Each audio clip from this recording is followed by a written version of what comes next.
Welcome to What It Takes, a podcast built to provide valuable insights for people just like you. Here we discuss industry-specific details on what it takes to navigate a journey of professional success from those that have already done it. We're not here to be vague. We're here to get to the nitty-gritty of it all, and today we'll get to the nitty-gritty of what it takes to be a serial entrepreneur with our guest, Taylor Tundevold. I'm your host, Keaton Epps, here with co-host Tom Sizemore. Tom, tell us about Taylor. Yeah, for sure. Let me tell you a little bit about Taylor. So Taylor's been married for 12 years and has 4 kids, 3 boys and a little girl. He stays busy. Grew up in Utah and moved to Phoenix, Arizona when he was 25. Lived there for about 10 years. He lived in San Antonio, Texas, the great state, for a year and moved up to Dallas about 6 months ago, the even better part of the state. Taylor started his own law firm in August of 2016. In September 2018, he partnered with a buddy, and they have started various companies and continue to start companies even today. They currently do about $48 million in revenue. Is that per year, Taylor? It is, yeah. 48 revenue per year. They have 30 companies in 11 different locations. They have approximately 130 people working with them today, which is just incredible to me. So awesome. Taylor, appreciate it. Thanks for coming on with us, man. Hey, thank you. I appreciate the invite. Super excited. Love what you guys are doing. So happy to be here. Well, we don't man. If you could tell us what we're doing, that'd be great. We don't really know what we're doing yet. So, it sounds like you're a guy that has all the answers. So if you could just point us in the right direction, we'd appreciate that. Well, you're too kind, but I'm happy to be here. So, well, Taylor, San Antonio, you lived in San Antonio, moved up to Dallas, but grew up in Utah, Arizona. Ultimately, what drug you out to Dallas? It was work, right? Well, I chose. So Dallas is actually the first one. Well, maybe not the first one, but Dallas is the one where I said, hey, I want to be in Dallas, and I'm going to build the companies. I'm going to find a reason to allow me to be in Dallas. So that's what happened. You're right. Texas is awesome. All your this greatest state in this country. San Antonio was great, but then I saw Dallas and I said, yep, that's where I want to live. That's where I want to raise my kids. So I made plans and made it happen to get up here to Dallas. So that was what was so attractive though? Why were you like, dude, Dallas is the place?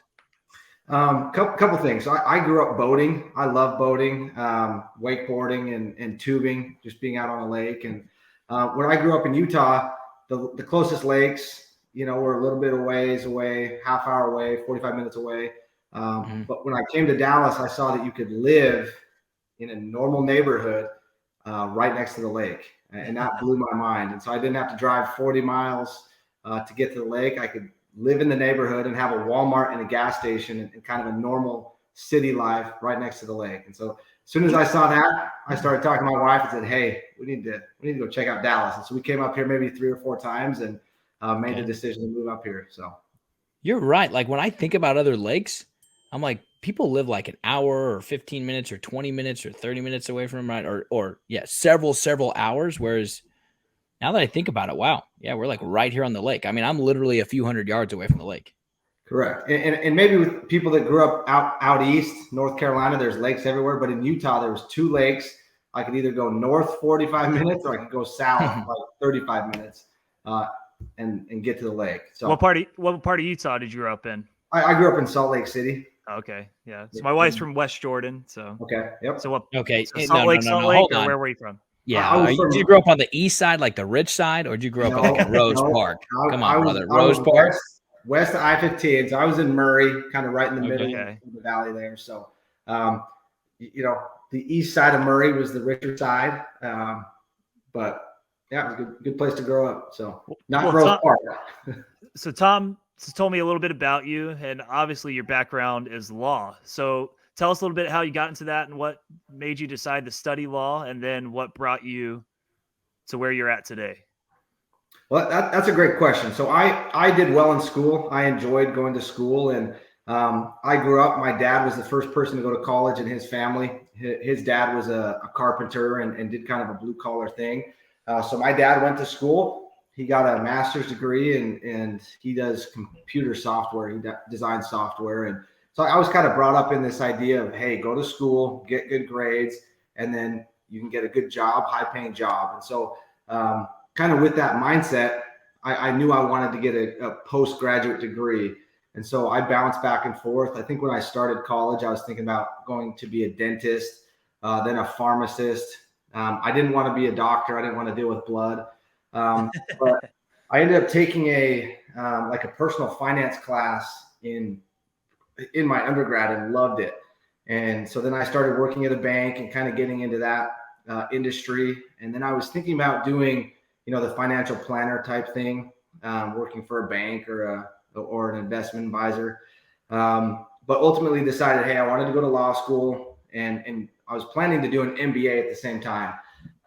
When I got into law school, I decided, hey, the MBA is probably not necessary. I did business as my undergrad. And so I had a general knowledge of that. And so I decided to just go be a lawyer, be an attorney. So I didn't grow up in a family of attorneys. Nobody I knew was an attorney.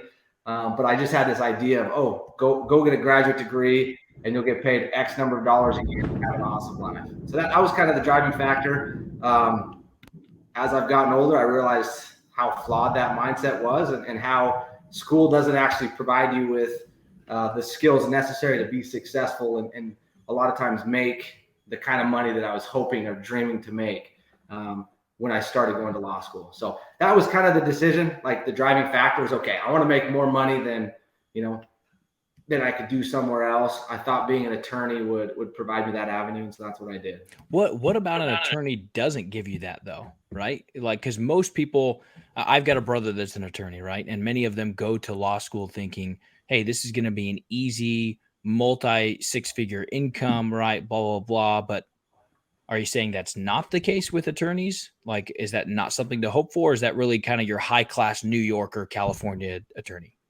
I think that's it. That's kind of the lie, right? Or the secret that you don't find out until you get into it. So law schools, what they do is they post kind of the average salary that, graduates make coming out of their school. But a lot of times it's a couple years old and it was a number. And so I think a lot of the schools I was applying to, it said, $120,000, $110,000. And that's the average salary. And I said, hey, I've never been average in my life. My grades and what I did in school, I was well above average. I did good in school.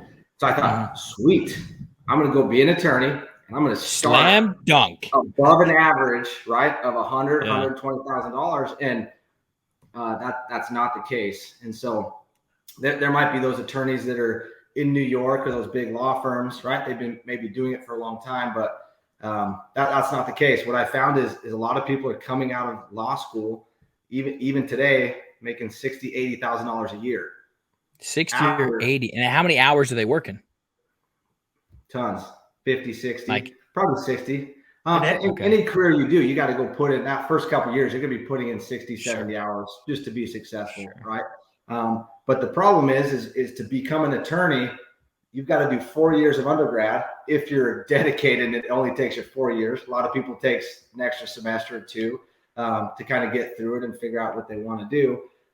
Really where you're putting a lot of your professional development on hold, unless you're working during undergrad. I mean, you're just going to school. I worked full-time and went to school full-time. Wow. Just to kind of get through it. But if you're not doing that, you kind of leave undergrad with not a whole lot of skills that translate. And that was a surprising thing. To anybody out there that thinks that school's the secret, get a degree. I was working at a bank when I graduated. So I was working at a bank. I got a degree in business finance. And guess what? When I graduated, nothing changed. They didn't care. And they were like, hey, good job, Taylor. Yay. They didn't even say good job. Nothing changed. No way. I said, wait a minute. Like, I don't get like a 25% raise for graduating college? Nothing. So that's what it started to realize, like, okay, like school's not the answer, right? And so thankfully I had been working during that time period and got some really marketable skills in sales. So that's something that I would say as we kind of talk about, what I think makes a successful anything is you got to be able to sell. You've got to be able to sell a product. You've got to be able to sell a service, or you've got to be able to sell yourself to where somebody wants to pay you money. If you're going to be an employee, you've got to sell yourself in the job interview.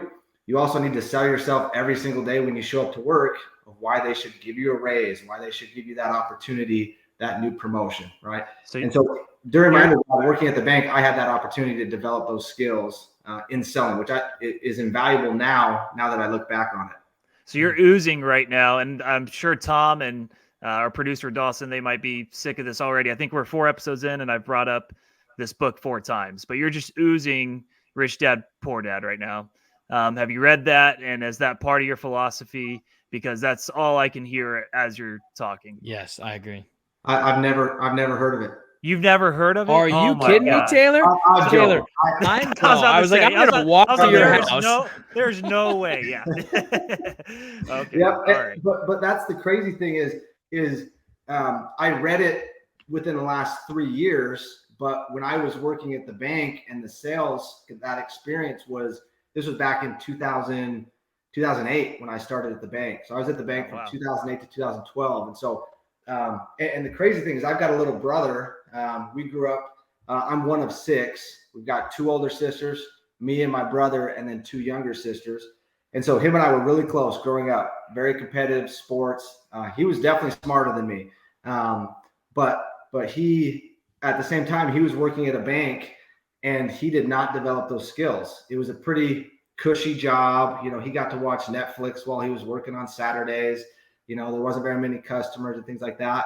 But on the other hand, I was there learning how to sell. And so I spent 4 years learning that. And now looking back on it, just like Rich Dad, Poor Dad, Robert Kiyosaki talks about, there's a significant advantage that I have because of that time that I learned that skill. So, and then I read Rich Dad, Poor Dad 10 years later, and I said, gosh, yep, 100%. I agree with you. You lived it. Yeah, which is incredible. So I'm like 3/4 of the way through it, reading it for the first time. I got it for Christmas, started reading it. And so it's obviously top of mind for me. And I bring it up. Somebody has said something that is relatable. And I mean, you just screamed it basically from the mountaintops, and you were living it and you didn't even really know it. And you saw the difference between you and your brother. And he talks about how valuable that's, and you said across all industries that skill to sell is paramount. And I believe it is. It's interesting. You were able to see that contrast between you and your brother. So, okay, now we got your background, you're working in college and your mindset in college, why you became an attorney. I'm sure the law school has taught you a lot that has been valuable in your business. I don't know, maybe it hasn't, but what would you change education wise, knowing what you know now? And we'll get to the business. Obviously, we really want to get to the meat of your business and how it works and everything, but still going background, everything you know now, what would you do different with your education, or would you do anything different? I don't think I would do anything different. I mean, I look back on it and the path that I'm at 100% was because I started as an attorney. It opened doors that I never would have had, a totally different life than I ever could have dreamed of had I not gone there. And so I'd be scared to change, something about that and not end up where I'm at today. Right. Yeah. What doors, you said doors open, what doors has it opened for you? Well, being an attorney is a valuable skill. Attorneys, you learn and you're trained, not necessarily specifics about the law, but how to think, how to ask questions, how to argue both sides, and how to, come up with arguments. And it's just a critical way of thinking. And then the way I present is very legal argument based, right? Here's my conclusion. Here's the facts. Here's the support I have. And then again, here's the conclusion. So that it's just a training that I think has helped me in a lot of aspects of my life. When I first started the law firm and then entering the partnership that I had, it was strictly because I was an attorney.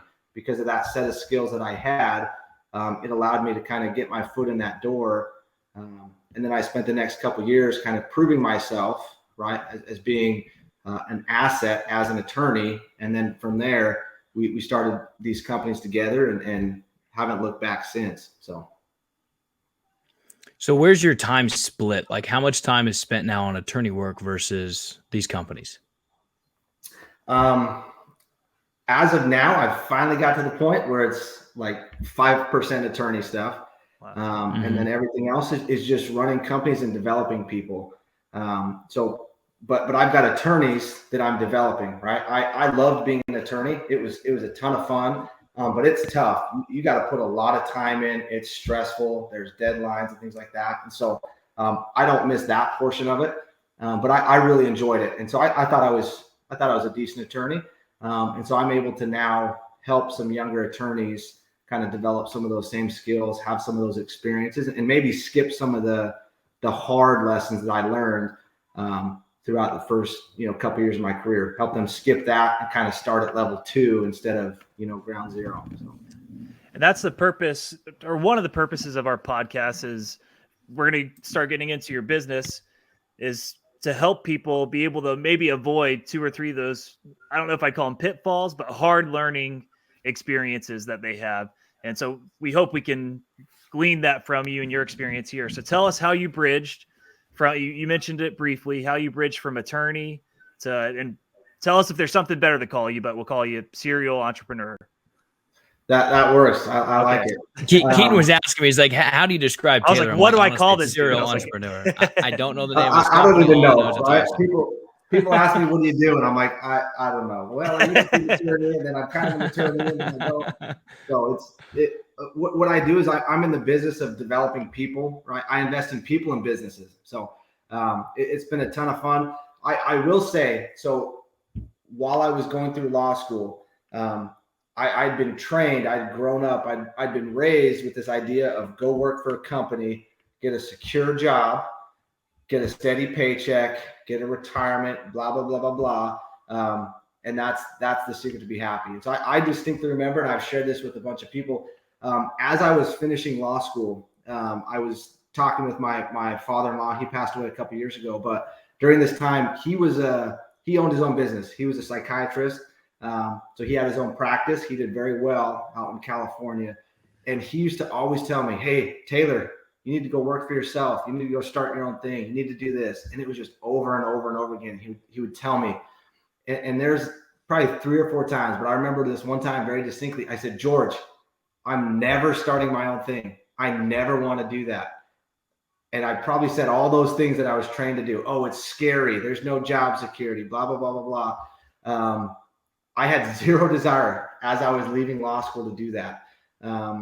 Once I graduated and passed the bar, an opportunity came up to start my own firm. I had this client that was looking for somebody to kind of bring in-house, pay me a salary to handle all their legal work. And that's where it started. So I'm not one of these people. There's people that I've met that from the time they were 10 years old, you're like, dude, this guy is an entrepreneur. He's selling his baseball cards or he's selling popsicles outside. And that was not me. I had zero desire to do that all the way through law school.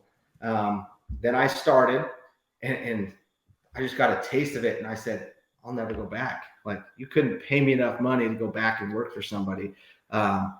I would rather make 1/3 or 1/10 as much money working for myself than working for somebody else as an employee. And I'll be honest, that was not me. I specifically got super pissed with my father-in-law when he kept telling me you should go do your own thing. I said, I'm never doing it. Stop talking to me about it.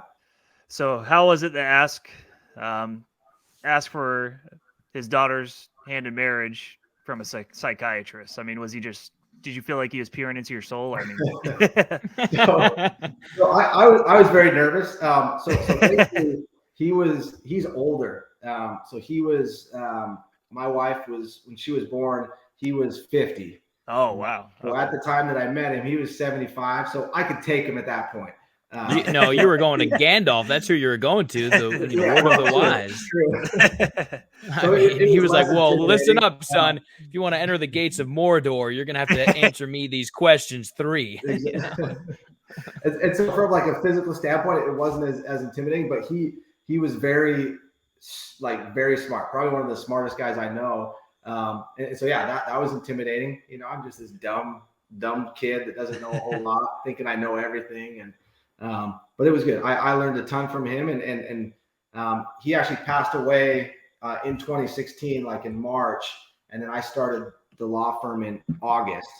Right. Wow. So I'm convinced, he died, and then he's like, hey, I'm going to make this happen for this He pushed idiot. it forward, and I'm going to push this guy forward because he's not going to do it without me. And so kind of interesting timing there. And I definitely attribute a lot to him and kind of that example, kind of that thought that he put into my head about doing it. So. What does it take to do that jump, though? I'm still just baffled. Like, you just kind of, okay, I'm starting my own law firm. I'm going to jump. I've got a solid job. At the time, I hope that you were making, $80,000 to $100,000 a year. But were you? Or was it just, no, here we go. Let's put an LLC on this thing. Let me find a partner and start a law firm. Yeah. So that one I started by myself. Yeah. So that I'm an open book. I'll tell you anything you want. I was working at a law firm for $75,000 a year. I could have had a different one, maybe a little bit higher, 85. Close, but it was downtown. I would have had to commute. I said, hey, I'd rather work with this guy. I'll work for a little bit less. But that was the reality of it. I was smart. I did well in law school. But that's what attorneys start with. After you've already spent 7 years of going to school and taking out loans or at least putting off your professional career for that period of time. So it's tough to make up that ground 7 years at a salary of $75,000, right? Or even $100,000 because you're starting, right? I was I think about 30 when I graduated from law school. So I'm 36 now, turning 37. I was almost 30. That's a late time to start. But I had to invest the time into going to school and getting that education. So. But thankfully, I was able to find a client that was willing to pay me $75,000 a year to handle all their stuff. So it made it a little bit easier. But it was tough. I was leaving what I thought was a secure job at a law firm to go do this experiment, to work for this company. The guys that owned the company, the guy was younger than me. I think he was 28. Wow. But I found he was worth like $3 million at the time. $3 million. Wow. And guess what? Wow. Guess what? He didn't even graduate high school. He had a GED and he started. They never do. The people who are most successful, I am convinced, either they dropped out of high school or they never went to college. I swear. Whenever I run into those type of people, or I run into people like you, Taylor, who are extremely successful, and you go, yeah, I don't know why the heck I spent 7 years in school. I should have just done this year one. Like you've told me that. You're like, I have no idea why I wasted 7 years trying to figure this out. I should have listened to my father-in-law, Gandalf, and I should have followed his lead. Yeah, but I never would have done it had I not gone through that experience. And so it's crazy, right? I don't know that school is the indicator of success, or not going to school is the indicator of success. There's definitely, as I've looked at it, going to school, it teaches you something. It teaches you what I think is super important to be successful at anything, but especially as an entrepreneur, is delayed gratification. So that going to school, going to law school, is the definition of delayed gratification. I'm putting off making money. I'm putting off getting experience for a period of time because I believe that this sacrifice now is going to pay off later, right? So that's what undergrad is, going to school, going to a postgraduate degree. Same thing. I'm gonna delay it now so that in the future I can have something better, right? That's the idea. And so that lesson has repeated itself over and over and over again over the last 6 or 7 years with all the companies. And kind of a little bit jumping forward with a lot of the companies. So we partner. We have partners in all the businesses, and so that's our rule is we don't start a new business unless we've got a partner that's going to kind of be running that business. But I'll tell you, the partners that are the best and most successful, they understand the idea of delayed gratification. They understand it's not about the now, right? I'm going to put in the work. I'm going to sacrifice. Yeah, maybe I'm going to miss a date night with my wife. Maybe I'm not going to get to watch this football game. I'm going to pull out my computer. I'm going to go to work. I'm going to take care of that customer. That delayed gratification, the more you can do that, the more successful, the more success is going to follow you, the more money you're going to make. I'm 100% convinced. And so that's something that I learned in college. Not that you have to learn it from college. You got to learn it somewhere.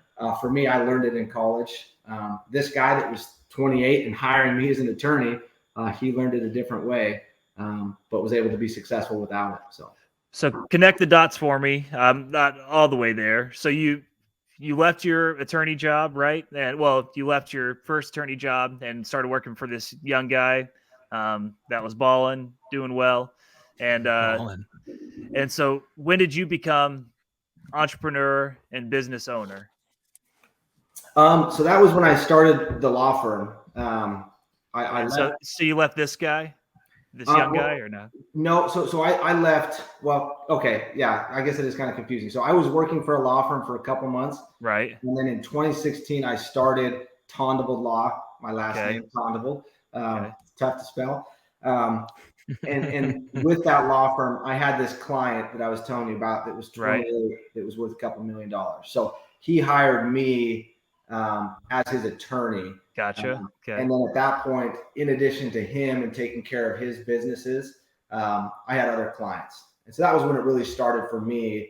But it was kind of a halfway between being a full-blown starting my own business with zero. Because I was able to make money. I already had some money coming in, I guess. Right. Salary essentially. Right. And then you talked about the ratio earlier, 95% business now and 5% kind of attorney work. So when did that start to trickle in, when you became more and more business minded and led? Yeah. So for that first 2 years was pretty much all attorney stuff. And then I met a guy who's now my best friend, and we've partnered on everything. He was working at a different company. I interacted with him and met him. And then so 2 years in, so this was 2018 is when we started our first two companies together. Two businesses you started. So what were those? How they come to be? Yeah, so they were and give us the nitty. Give us the nitty gritty. Like I remember you telling this story a little bit to me, but it was like, yeah, we threw everything on the line. We bought these trucks. We went for it. Go ahead.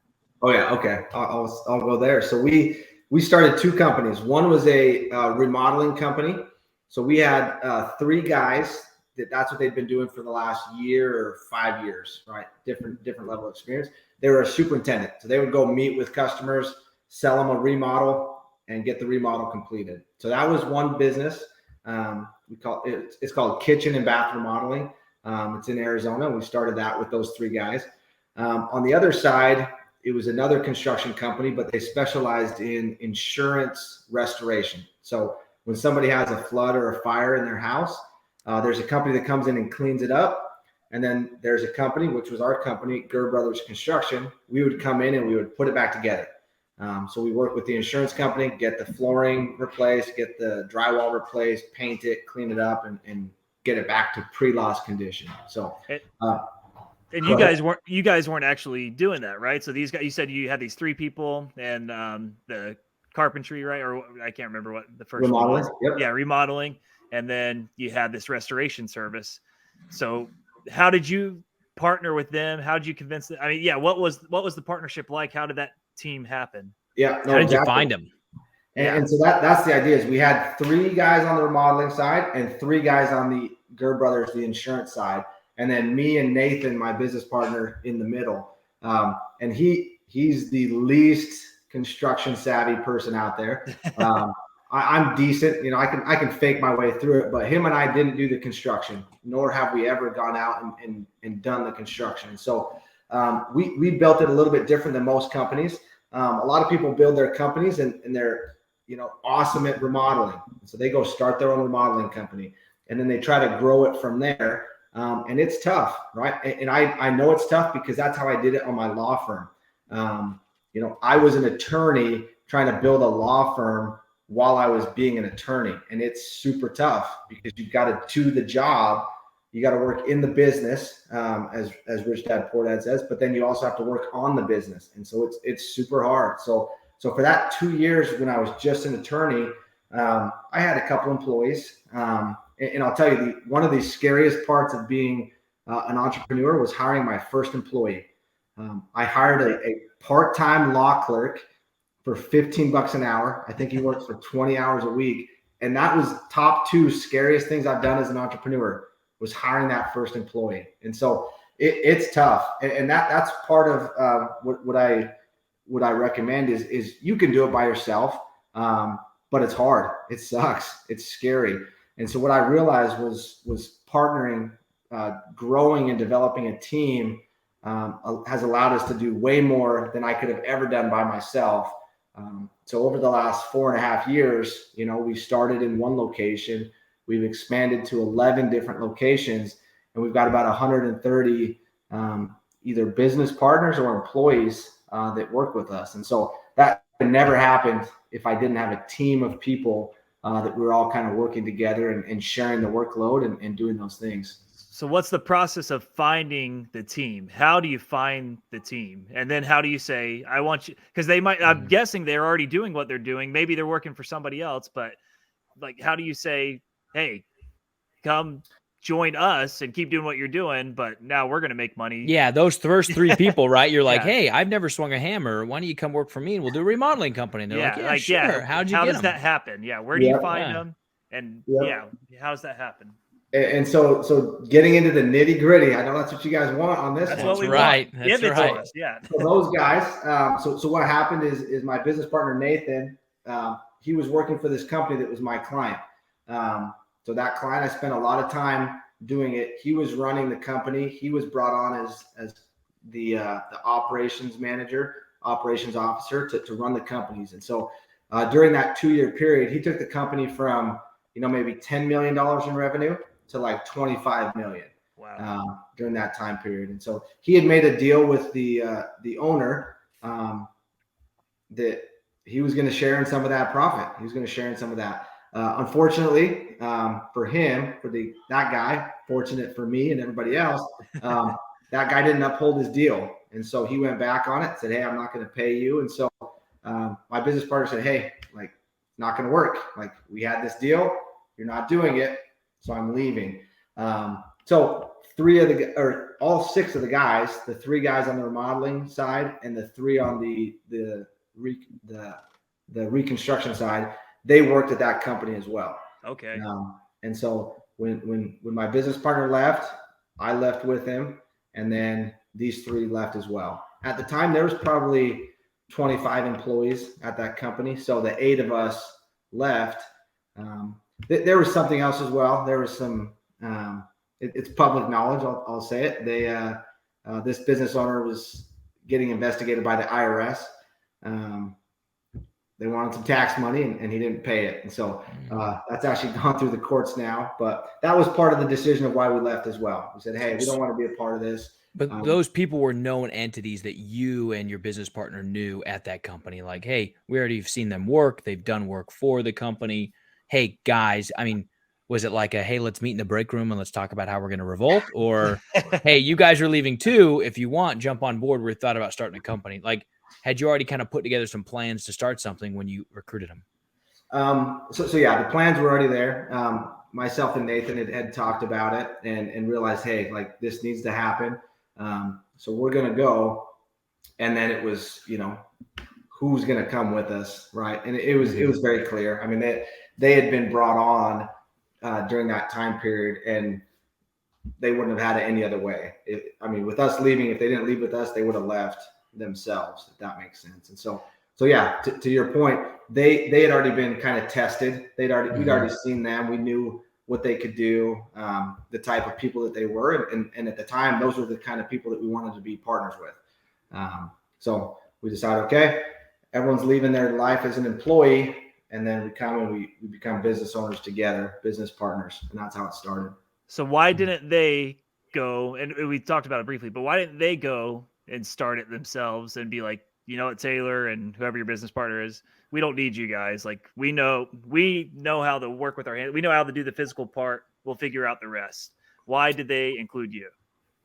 Well, I can tell you why I think they included us. Sure. Give us your opinion. because doing the work is such a small part of being successful in business. It really is. Whether you're flipping hamburgers, whether you're remodeling a house, that's only a small portion. The biggest thing is you got to be able to generate the work. And then there's always problems. There's always something that comes up. And so it's scary. Being an entrepreneur and doing it yourself is scary, right? You might be able to have, some kind of lead source where you can get a certain amount of work. But if that dries up, then what? right? You don't have that steady paycheck. And so there is some value to this idea of working for a company and being an employee, because you got a paycheck. You don't have to worry about making sure the business is there. That's somebody else's problem. And so with these guys, I think it was that. It's scary to go out, start your own business, and you got to have money, especially in construction.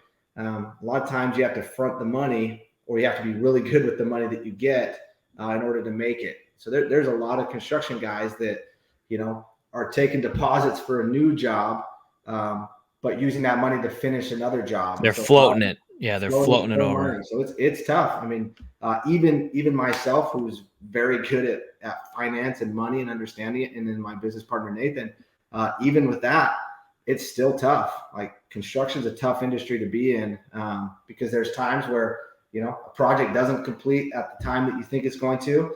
The homeowner doesn't pay you when they say they're going to pay you. And so one homeowner that owes you $50,000 that you were expecting this week, and you don't get it, it's tough. It's scary. So that's a big part of owning your own business is I talk about all the highlights of how awesome it is, because it is. It's been a great ride.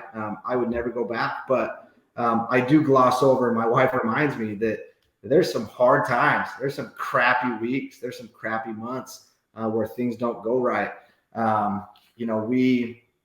When we first started, I think it was within a couple months, we had a guy fall off a ladder. So he was an independent contractor. I don't know why he was on the roof. We weren't doing roofing at that time, but he had climbed on the roof, fell off the roof, and broke his back.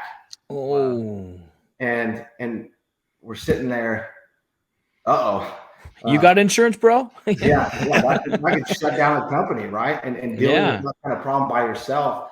Our business partners, they wouldn't have been able to handle that. That's you're shutting the doors, company's closing kind of problem if that happens. Thankfully, we had a good attorney. I was about to say, yeah, the best. A really good agreement. And when I say drafted, I did what attorneys did, and I said, I like this part of the contract, I like this part, and I put it together. And it protected us from this situation where this guy fell off and hurt his back.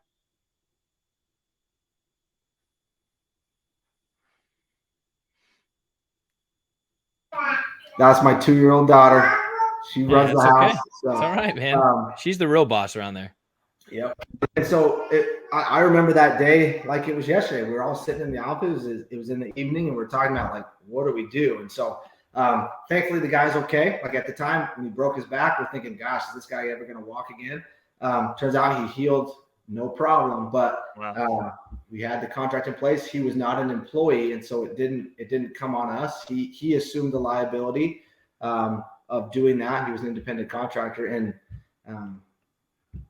that was a scary time, right? It worked out for us and for him, but that kind of stuff happens all the time, and it can shut you down. It can shut you down as a business. Taylor, come back to starting those first 2 companies. Did you and Nathan have cash on hand? Did you get a loan? Like, how, if somebody's trying to say, hey, I'm going to try to follow Taylor's kind of little model here and maybe see if I can't start a construction company.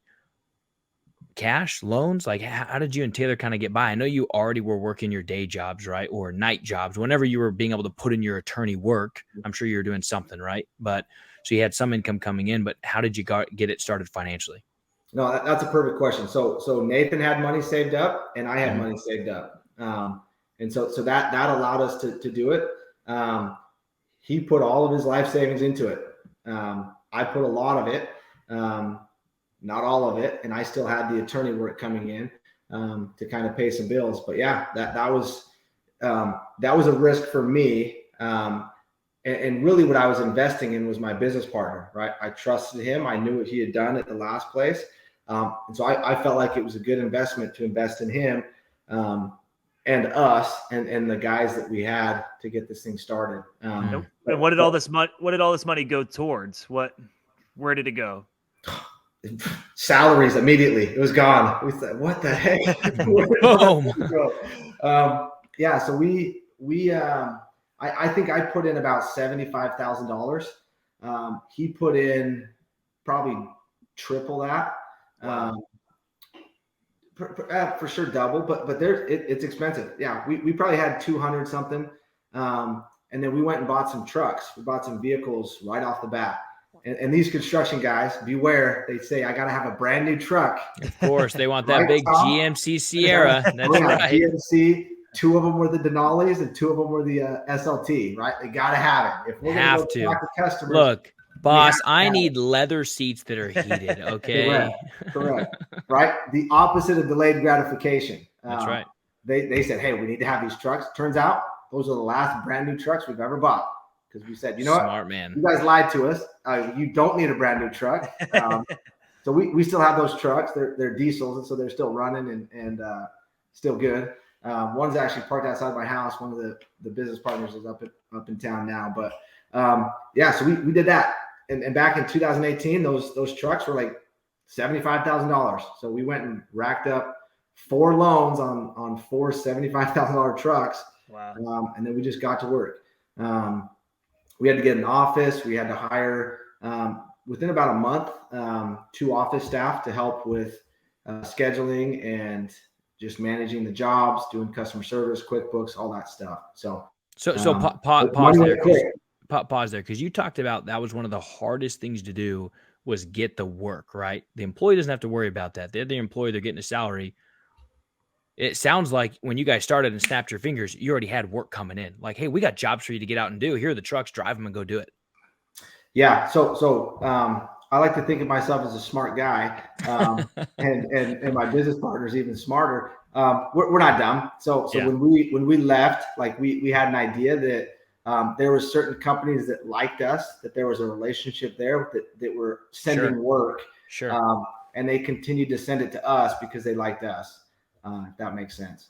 Good relationships. You maintain the bridge. Yep. Exactly. Yep. So, okay. But I'll be honest, we thought there'd be more that liked us and wanted to stay with us, but we didn't. So again, that was a surprise, lesson that we learned kind of getting started. But yeah, thankfully we did have that revenue coming in from those referral sources, getting those jobs to at least get us off the ground. And how'd you build from those initial contacts? I mean, was it you and your business partner that were finding and generating more work for your team?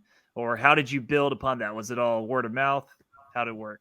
Yeah. So in the beginning and for the longest time, our business model was not direct to consumer. So direct to consumer is tough because, once you do a job, that's it. And maybe they'll refer your friends, but that takes a while. And it's, once it's done, it's done.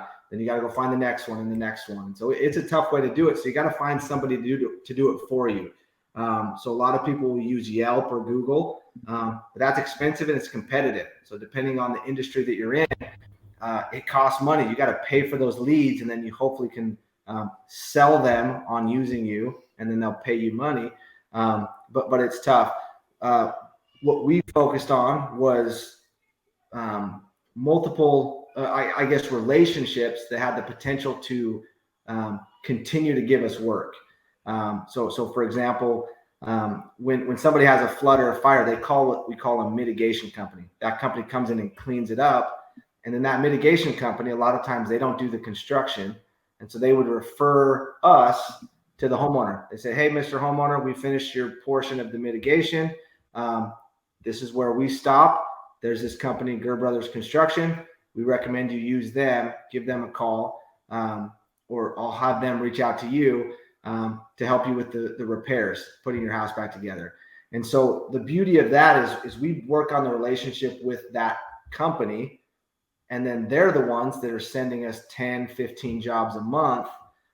So rather than having to sell 15 new customers, we're selling and maintaining that relationship with the mitigation company. And then they just sell us and bring us in. They sell for you. Beautiful. Yeah. That's beautiful. Yeah. Yeah. And the same thing with the remodeling company. We would go into these tile shops, shops that sell tile, and we would work with the salesman at the tile shop. So a lot of people, when they're remodeling their house, they'll go take a look at the tile shop, pick the shower or the tile that they want. And they'll talk to the guy there. Hey, who do you know that can install this shower for me? And then we would have a relationship with that person, and they would say, oh, well, Taylor over at Kitchen and Bath Remodeling has been awesome. give him a call, right? So we've got the relationship with the guy in the tile store who then refers us to 100 different customers, as opposed to us trying to get in front of 100 different customers and sell them on using us. That's tough. Your per lead cost goes way down, right? I mean, because you got a business who you might go, hey, let's get this guy like a good Christmas gift, or let's send him a card, or take him to a nice dinner or something. Whereas, I mean, yeah, that's a per lead cost of 100 that you might have dropped a few $100s on, rather than $10 a lead that may or may not have closed. Exactly. That's impressive. I like that. And selling for you. Someone else is selling for you. Finding someone where you can make one sale that can turn into 5 or 10. It's just an easier way to do it. And then obviously at that time, we didn't want to rely on other people. That's been our whole model. And that's how we've gotten to having 30 different companies, is we vertically integrated. So we started with this, and then we would hire a plumbing company to come in and do the plumbing on our construction job. Well, the first company that we started was a plumbing company. So instead of hiring a plumbing company where we're at their mercy to get them to show up and take care of our customer, we went and partnered with a plumber, and that plumber then becomes kind of our in-house plumber, who every job that we do, we bring him on and he does our plumbing. Very quickly, we had enough plumbing work to need more than one plumber. And so then we built this plumbing company with 4, 5, 6 plumbers. And they would do our jobs, but then they'd also branch out to other contractors. But pretty much all the businesses we started at the beginning were kind of we call it a spider web, where we've got these 2 main construction companies, and then the plumber, the HVAC guy, the electrician, the cabinet guy. We already had enough built-in work to justify one guy and pay his salary. And then we just start building a team on the cabinet company, and then go get more work from someone else. It's easy if you already have kind of half of the work that you need already. We're sending it to some other cabinet company. Okay, well then let's just send it to ours. That's a much easier way to start a business than say, hey, I've got no leads, I've got no contracts to get this work. And so that's how we did it. And so we were able to scale very quickly with those different companies, and really provide a life for that person. That plumber or that electrician who typically was an employee somewhere else, they could come in, start the business with us. We've got the business kind of strategy and expertise. This guy's a plumber, doesn't have the business expertise. We handle that. You go out and plumb. Let's build this plumbing company together. And then it just kind of so your company became the lead source for all your other companies. Correct. And like how it did just you ripples. I love that. I love it. Genius. You talk about this Yeah. plumber, so and how you started all these other companies. How did you find this plumber? How did you find good people? So that it was some of them. It was people that we had known. We'd used this plumber before, and we said, "Gosh, we like this guy. He was working somewhere, and I think he left and had bounced around to a couple different places." And we just said, "Hey, come into the office. Let's talk. This is what we're proposing. Let's go start a plumbing company together. What we need you to do is you need to put your head down and you need to go plumb. You need to take care of our customers, make sure they're happy. As you do that, we'll make money, and then we'll add other plumbers, and we'll kind of take the workload off of you." The goal was never for this plumber to be a plumber and stuck digging holes for the rest of his life. And so we've got a way for you to come in, work hard for a couple of years, build a team of other plumbers, and then that would allow him to move kind of out of that day-to-day employee duties, right, and more to a manager role where he's managing 4 or 5 plumbers, and not having to actually do it with his hands every single day. And are they offered any equity? Absolutely. Yep. So everyone's different. We've got some that are 10%, all the way to 30%, and then even a little bit more. We've got some 40, 45 now, just depending on the industry and sure, what the value they bring to you. Yeah, Yep. Sure. Yep, And exactly. so let's go broad picture, summing this all up. If you were to start from scratch, what would you need to get started? How would you start? You have all the expertise you have now, but you're starting completely from scratch again. How do you do it? Where would you go first? What industry would you go into? Yeah, what would you do? Well, one thing that I've learned is business. 80% of business is the exact same. So whether it's a law firm, whether it's a construction company, whether it's a McDonald's, 80% of it's the same ideas. And so if you can get really good at that 80%, each industry maybe has a 20% difference. Okay, I'm flipping hamburgers and I'm cooking French fries. Okay, that's different than being an attorney, but you still have customers, you still have a product or a service that you're providing, and you want those customers to pay for them. And then you've got employees that you need to manage. So managing someone that's flipping hamburgers is a little bit different than managing a plumber, but not really. They still want to be motivated by the same things. They're still driven to do certain things. And so I don't know what industry I would go into. Obviously, we kind of went really broad with the industries. We did kind of everything. Now we're kind of scaling into the certain industries or the certain companies that are higher margin and more profitable. Some of our companies, like I said, we've got the 30 companies in the different locations. Some of them are a lot of work for not a lot of money. And so we're slowly shifting to those companies that we get more bang for our buck, right? Because I don't want to work 15 hours a day. I want to be able to hang out with my kids. I want to be able to go to the lake. I moved to Dallas to be able to go to the lake. And so focusing on those companies and developing those business owners and their business in those industries where we've seen over the last couple of years, that's where we can make good margins with relatively less stress, less problems than some of these other ones. And so that's our shift. That's really been a shift for this year of 2023 is, okay, we've done it. We expanded. We've done a ton of different things. We know what we like. We know what makes us a ton of money. And so that's the direction we're heading this year is really focusing on those ones. Otherwise, I'd be working 80 hours a week, Yeah. And when you say focusing, are you saying like, hey, let's say you find 15 of the 30 companies that you absolutely love, awesome margins. Are you allowing the 15 to kind of shovel off and go away, because they're taking up a ton of time and less margin? Like, hey, you know what? We're going to slowly give this guy enough equity. We're just going to maybe take 10% and give him all 80 and let him run with it, right? Where we just take a small portion. I don't want to manage that thing anymore. It's a time suck. Yeah, no, we're not necessarily giving away the equity. What we're doing is we're taking some of those people and saying, hey, you've been doing this for the last couple of years. Mm-hmm. Let's shift you to this, right? Yeah, it's a different skill. Yeah, it's a different trade that you're maybe doing, but you can learn it. If you can plumb, you can do this. And then offering that to them because they're people that I care about, right? We've partnered with these people. I really care about them. I don't want to be the one to quit on them, if that makes sense. Yeah. But to think that we have to stick to a specific business model is silly. A perfect example of this is Apple. When Apple first started, they did something different than they do now, right? If you look at Apple's business over the last 30 years, 40 years, how long have they been around? They've shifted, right? Now they focus on phones and computers, right? They did a personal computer before. You remember the iPod? They focused on strictly music, right? They're whatever percentage of their company was devoted to music. They don't have iPods anymore, right? They left that business and they went to something that pays more, higher margins, right? More relevant, and they just adapted and changed. And so it's like Amazon, right? I mean, they were doing books, then they went to a bunch of products, and now honestly, one of their largest revenue streams is cloud services. Right. Exactly. So that's the idea is we've seen other successful businesses that started doing one thing, and if Amazon stayed as a bookstore, it would not be around today, right? So they had to evolve, they had to adapt and change. And so that's all we're doing. And so really, I don't really care if somebody's a plumber, what skill they have, or even an attorney or anything like that.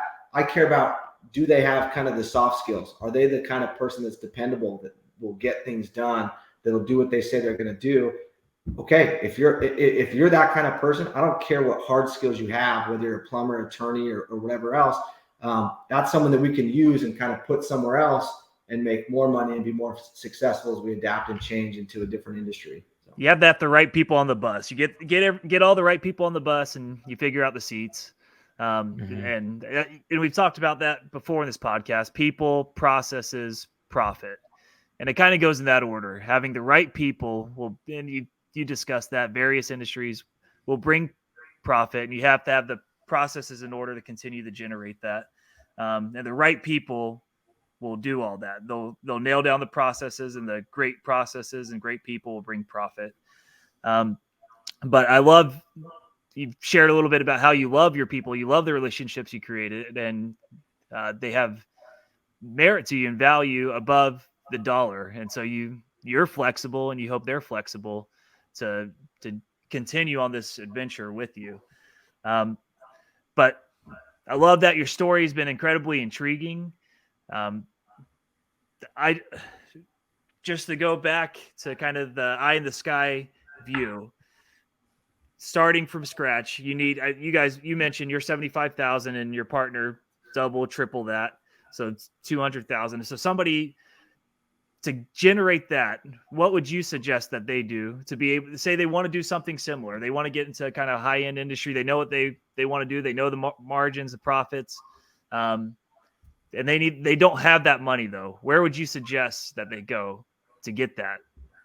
Well, and really the reason why we needed that kind of money was because there's 8 people, right? Myself and Nathan, we didn't take money for the first couple months, but there was 3 guys on both companies. So 6 guys that had a wife and had kids and were used to a salary, right? And so that was part of why we needed so much to get through the first couple months until those checks started rolling in.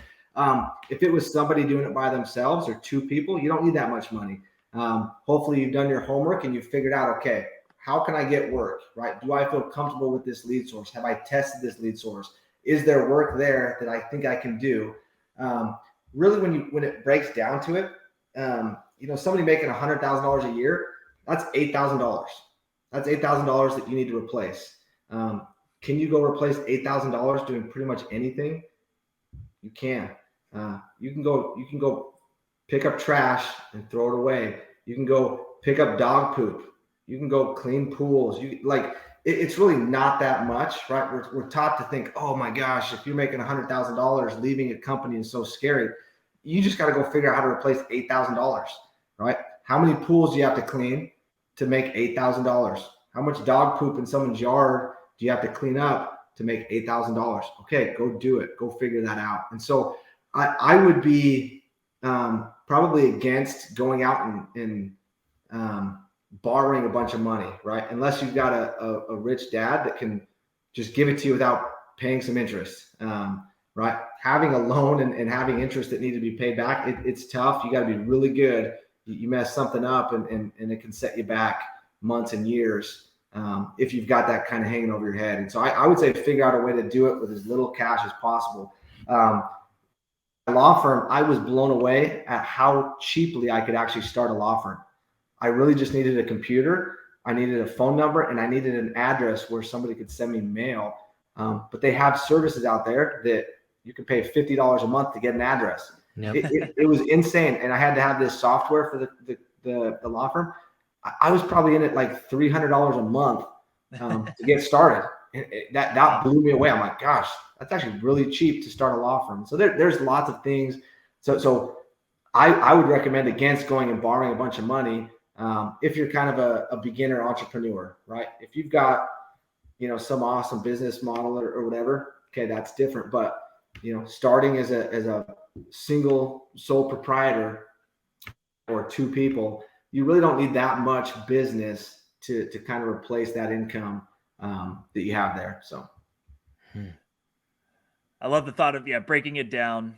What does it take to pay myself maybe first? I get started and then I'm able to remove myself one step above and then hire somebody in that place and so on and so forth. But breaking it down to that monthly, when we talk about annual, it seems so daunting. But yeah, when we break it down to monthly, maybe even weekly, Tom and I have been talking about the business venture and how much would it take weekly to do what we want to do. And I think that the 2 paths, right? Taylor, you kind of went down the path of like, hey, I was able to have the cash and capital to hire people to go out and do work to accelerate that. You mentioned earlier too, the other path, you can do it on your own. You can say, hey, I'm a great attorney. I'm a great, plumber. I'm a great electrician. I'm a great, whatever it might be. You can go and start your own thing and try to replace that $8,000 a month and go down that path. And that journey, it's going to be harder and a little bit longer, but you can do it. You just need to figure out how to replace your $8,000 and then slowly try to figure out, okay, How now do I bring somebody else? Good people, good processes, so I can make good profit. That's it. And then either one, both of those routes, because that's exactly it. I took one route as an attorney, and I took one route as this entrepreneur. You're going to work a ton. You got to work your butt off. Like there's no way around it. People think, oh man, I want to start my own. I don't have to work as much. Okay. Keep your day job. Right? That's right. You got to work a lot. And so that's I'll wrap up is this an entrepreneur, you got to be all in. It takes everything you have, right? You don't leave the business, right? Friday night, Saturday night, you're thinking about it. There's a problem, there's an issue. And so that's maybe one of the cons that people might think, but I love it. People that I'm partnering with, right? For the customers, for that. I'm very passionate about it. And so, but it takes a lot. So either route, however you're going to do it, if you think you're going to be a business owner and work less, that's like level 5, right? You got to start at level 1 before you can get there. So awesome, Taylor. Appreciate being on, dude. This has been great. I appreciate you guys just letting me spout off for a little bit here. It's been an awesome experience chatting with you guys. Yeah, dude. Well, we know how to reach out if we want to start 30 more companies. All right. Thanks so much, Taylor. Appreciate it. Thank you, guys. Dawson, hit it, man.